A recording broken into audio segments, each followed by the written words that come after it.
Hi friends, welcome back to SS aquarium. நம்ம இந்த வீடியோவில் என்ன பார்க்க போகிறோம், சூப்பரான விஷயத்தோட தான் பார்க்க போகிறோம். அது என்னென்னு கேட்டிங்கன்னா, எல்லோ டைல் பர்பிள் டேங்கை பற்றி தான் நம்ம இந்த வீடியோவில் பார்க்க போகிறோம். இந்த வீடியோ ஃபுல்லாக பாருங்கள், ஸ்கிப் பண்ணாமல் பாருங்கள். அப்போ தான் நான் என்ன சொல்ல வரேன்னு உங்களுக்கு புரியும். வாங்க வீடியோக்குள்ளே போயிடலாம். இந்த எல்லோ டைல் பர்பிள் டேங்க் வந்து பார்த்திங்கன்னா ஒரு டேங்க் ஃபேமிலியை சேர்ந்து தான். டேங்க் ஃபேமிலிங்கிறது ஒரு பிக் ஃபேமிலி. அதில் ஒரு வெரைட்டி தான் இந்த எல்லோ பர்பிள் டேங்க் ஃபிஷ். ஓகேங்களா, இந்த ப்ளூ டேங்க் ஃபிஷ் வந்து கேள்விப்பட்டிருப்பீங்களா, அப்புறம் அந்த எல்லோ டேங்க் ஃபிஷ்லாம் கேள்விப்பட்டிருப்பீங்களா. அந்த மாதிரி தான் இது வந்து ஒரு பர்பிள் டேங்க் ஃபிஷ்னு சொல்கிறாங்க. இந்த எல்லோ டேங்க் ஃபிஷ்ஷும் இந்த பர்பிள் டேங்க் ஃபிஷ்ஷும் வந்து பார்த்திங்கன்னா ஒரே ஃபேமிலி சேர்ந்து தான்.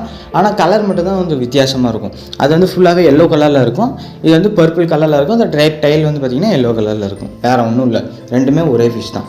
இதோட டயட் வந்து பார்த்திங்கன்னா இது வந்து ஒரு ஹெர்பிவோரஸ் அந்த ஃபிஷ். இதுக்கு வந்து நீங்கள் என்னென்ன ஃபீட் பண்ணலான்னு பார்த்தீங்கன்னா, இது வந்து ஆல்கே ஷீட்ஸ் ஃபீட் பண்ணலாம், Nori sheets, high quality pellets, இந்த மாதிரி கொடுத்தா இந்த ஃபிஷ் வந்து தாராளமாக வந்து சாப்பிடும். இது எங்கே கிடைக்கும்னு வந்து பார்த்தீங்கன்னா, ட்ராபிக்கல் கோரல் ரீஃப்ஸில் இந்தோ பசிபிக் ரீஜனில் தான் இந்த ஃபிஷ் வந்து கிடைக்கும். இதோட ஆக்டிவ் ஸ்விம்மிங் வந்து பார்த்திங்கன்னா நிறைய பேர் வந்து அட்ராக்ட் பண்ணியிருக்கும். இதோட ஸ்விம்மிங் ஸ்டைலே வந்து வித்தியாசமாக இருக்கும், சூப்பராக இருக்கும், பார்க்குறதுக்கு வந்து ரொம்பவே அழகாக இருக்கும். இதுக்கு வந்து நீங்கள் டேங்க் சைஸ் வந்து பார்த்திங்கன்னா பெரிய டேங்க் சைஸ் தான் நீங்கள் கொடுக்குற மாதிரி இருக்கும். ஸ்டார்டிங் வந்து 5 feet டேங்க் தான் நீங்கள் கொடுக்குற மாதிரி இருக்கும். 2 feet டேங்க்கில் வந்து இந்த ஃபிஷ்ஷை வந்து உங்களால் வளர்க்க முடியாது. ஏன்னா 2 feet டேங்க் வந்து ஒரு ஸ்மால் டேங்க் தான், ஓகேவா. அதில் வந்து இதில் சர்வே பண்ண முடியாது.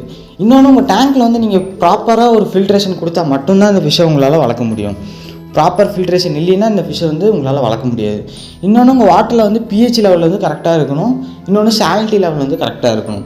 இதெல்லாம் கரெக்டாக நீங்கள் மெயின்டைன் பண்ணிட்டாலே இந்த ஃபிஷ்ஷை வந்து நீங்கள் தாராளமாக 10 to 20 years வரைக்கும் உங்களால் வளர்க்க முடியும். இந்த வீடியோ உங்களுக்கு பிடிச்சிருந்தால் லைக் பண்ணுங்கள், ஷேர் பண்ணுங்கள், கமெண்ட் பண்ணுங்கள், சப்ஸ்கிரைப் பண்ணுங்கள். சப்ஸ்கிரைப் பண்ணிடுங்க. Thank you friends.